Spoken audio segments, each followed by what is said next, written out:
Halo Vokal Plus, ketemu lagi bersama saya Indra Aziz.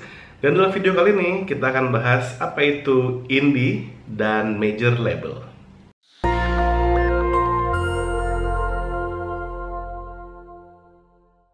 Oke, dari yang pertama dulu, apa itu label? Jadi sebetulnya label itu adalah perusahaan yang membantu kita musisi saat kita bikin album, bikin single, mendistribusikan karya-karya itu. Dan juga label membantu kita untuk masalah promosi, juga untuk masalah hal-hal lain seperti misalkan untuk duplikasi CD, untuk mendistribusikan ke media-media digital, dan sebagainya. Kalau dulu label itu fokus ke menjual hasil rekaman. Nah, kalau sekarang seperti yang udah kita tahu, kan banyak ada bajakan, ada layanan streaming. Jadi CD dan kaset misalnya, kaset mungkin udah enggak ya, tapi CD penjualannya tentu sudah sangat merosot. Dan sekarang lebih banyak musik didengarkan secara digital.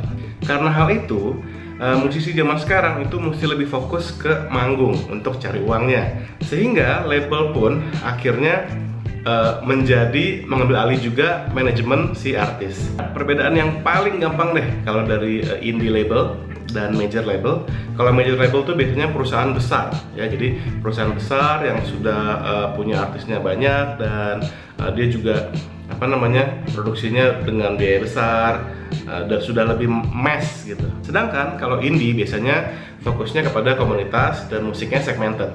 Dan karena hal itu, sehingga modal yang diperlukan pun tidak sebesar kalau major label. Contoh major label di Indonesia ada Musika, Sony, ada Universal.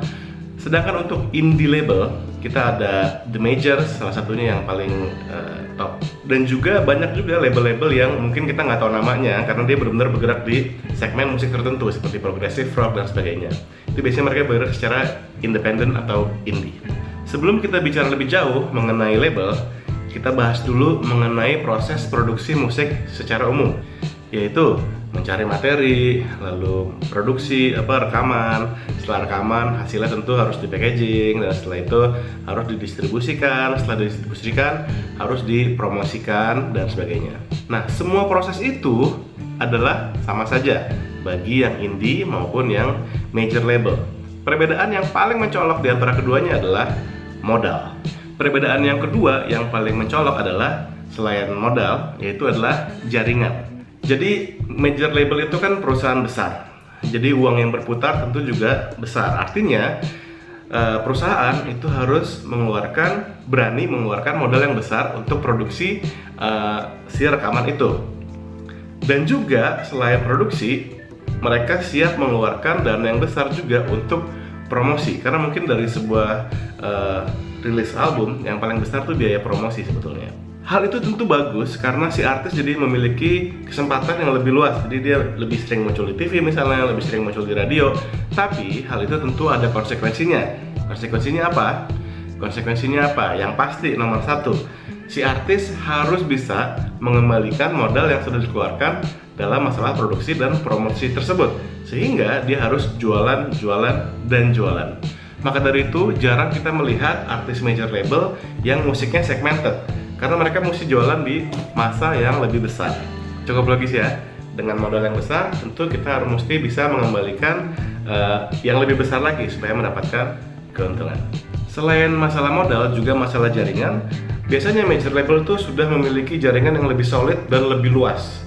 Misalnya TV, radio, media massa, itu major label sudah megang banget. Jadi sangat mudah bagi artis major label untuk mendapatkan lebih banyak exposure di media. Jadi biasanya artis-artis major label tentu lebih gampang ngetop tanda kutip ya, karena ya sudah di backup dengan backup yang lebih kuat.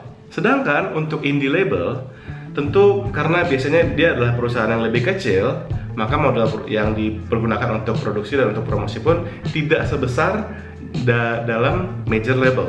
Konsekuensinya, artis dari indie label bisa lebih berkarya secara segmented dan musiknya bisa lebih idealis, karena dia tidak harus mengembalikan sedemikian besar modal yang sudah dipakai. Biasanya artis indie label dalam hal promosi lebih mengandalkan komunitas dan media sosial seperti Facebook, Instagram, dan tentunya YouTube. Oke, sekarang kesimpulannya, major label dan indie label sebetulnya mirip-mirip dan sama-sama aja. Tapi masing-masing tentu memiliki plus dan minusnya. Tergantung gimana kita, personality kita sebagai artis dan juga sebagai musisi. Dan intinya adalah barangnya, gimana cara kita mau jualan barang yang kita punya atau produk yang kita punya. Strateginya lebih cocok di mana. Oke, sampai di sini dulu video tentang indie label dan major label. Sampai ketemu di video selanjutnya. Jangan lupa subscribe, komen, dan like video ini. Thanks.